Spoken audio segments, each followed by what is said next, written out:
Welcome to my channel. Today I will discuss the most important topic either or neither nor. इस related हम four types का error यहाँ select किया है।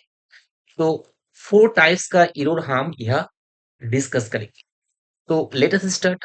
First type है वो है करेक्ट पेयर्स। करेक्ट पेयर्स का मतलब क्या है? करेक्ट पेयर्स का मतलब है आइदर के साथ जो कोरिलेट होता है पेयर्स वो है और नाइदर के साथ जो पेयर कोरिलेट होता है वो है नॉट। तो आइदर के साथ और नाइदर के साथ नॉट पेयर होता है। ओके, तो एग्जाम्पल अगर हम देखें तो आइदर राम और सैम इज कमिंग। तो इस सेंटेंस में आइदर उसके साथ करेक्ट पेयर क्या है? और है। तो इस सेंटेंस करेक्ट है। लेकिन अगर हम इस प्रैक्टिस वाले क्वेश्चन को देखें either Ram nor Sam is coming, तो ये गलत है क्योंकि आइदर के साथ नॉर नहीं को रिलेट करता है। आइदर के साथ जो को रिलेट करता है वो है और। तो ये गलत है, तो यह क्या होगा? और हो जाएगा। ओके, तो ये है फर्स्ट टाइप। सेकेंड टाइप क्या है? Rule of proximity. Rule of proximity क्या है? निकटता का नियम। इसका मतलब क्या है? इसका मतलब है verb agrees with the nearest subject। जो क्रिया है जो क्रिया है वो सबसे पास वाले सब्जेक्ट के अनुसार होती है। जो क्रिया है वो सबसे पास वाले सब्जेक्ट के अनुसार होती है। तो अगर हम एग्जाम्पल देखें आइदर राम और हिज फ्रेंड्स आर कमिंग, तो क्रिया क्या है? क्रिया है आर। तो उसके पास वाले सब्जेक्ट कौन है? पास वाले सब्जेक्ट हिज फ्रेंड्स। तो जो क्रिया होगा वो पास वाले सब्जेक्ट से रिलेटेड होगा। तो पास वाले सब्जेक्ट है प्लूरल, उसके लिए भार भी प्लूरल है। ओके, अगर हम प्रैक्टिस क्वेश्चन देखें आइदर द बॉयज और द गर्ल आर प्ले। पास वाले सब्जेक्ट क्या है? The girl. लेकिन गर्ल सिंगुलर है और द आर क्या है? प्लूरल। तो यह गलत होगा। तो यह क्या होगा? यह इज होगा। ओके, तो यह है दूसरा टाइप। अब आता हूं तीसरा टाइप। वेरी का मतलब क्या है? इस टाइप का नाम है पैरेललिज्म। और मतलब क्या है?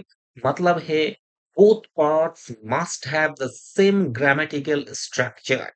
जो दोनों पार्ट होगा उस दोनों पार्ट का जो ग्रामेटिकल स्ट्रक्चर और एलिमेंट वो समान होना चाहिए। वो ग्रामेटिकल एलिमेंट समान होना चाहिए। अगर हम एग्जाम्पल देखें he is either very smart और एक्सट्रीमली हार्ड वर्किंग। तो आइदर के बाद वेरी स्मार्ट ये क्या है? ये है एडजेक्टिव। और वर्क के बाद एक्सट्रीमली हार्ड वर्किंग ये भी एडजेक्टिव। आइदर के बाद एडजेक्टिव और के बाद भी एडजेक्टिव। इसका मतलब दोनों पार्ट का ग्रामेटिकल एलिमेंट समान है। तो ये सही है। लेकिन अगर हम प्रैक्टिस वाले क्वेश्चन को देखें सी विल आइदर कॉल यू और ए मैसेज। आइदर के बाद क्या है? कॉल। कॉल क्या है? कॉल है वर्ब। और वर्ब के बाद क्या है? ए मैसेज। और ए मैसेज क्या है? ए मैसेज है नाउन। तो वो गलत है। दोनों पार्ट समान होना चाहिए। ओके, ये गया तीसरा टाइप। अब आता हूँ very important type, fourth type, pronoun agreement. इसका मतलब क्या है?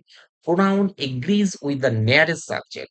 जो प्रोनाउन होगा आइदर और नाइदर नॉर री के साथ जो प्रोनाउन होगा वो पास वाले सब्जेक्ट के अनुसार होगा। पास वाले सब्जेक्ट के अनुसार होगा। तो अगर हम एग्जाम्पल देखें आइदर राम और his friends forgot their books. तो जो पास वाले सब्जेक्ट क्या है? His friends. उस रिलेटेड प्रोनाउन होगा देयर। ओके, तो पास वाले सब्जेक्ट रिलेटेड क्या होगा? प्रोनाउन होगा देयर। लेकिन राम के लिए हिज नहीं होगा। अगर हम प्रैक्टिस वाले क्वेश्चन को देखें आइदर राम और his friends forgot his books. तो यह पास वाले सब्जेक्ट क्या है? His friends. तो उसके लिए हिज नहीं होगा, उसके लिए देयर होगा। उसके लिए क्या होगा? देयर। तो ये थे आइदर और neither not related four types का मोस्ट इंपॉर्टेंट टाइप्स ग्रामर। इस सारी वीडियो अच्छी लगी तो जरूर लाइक शेयर एंड सब्सक्राइब करना।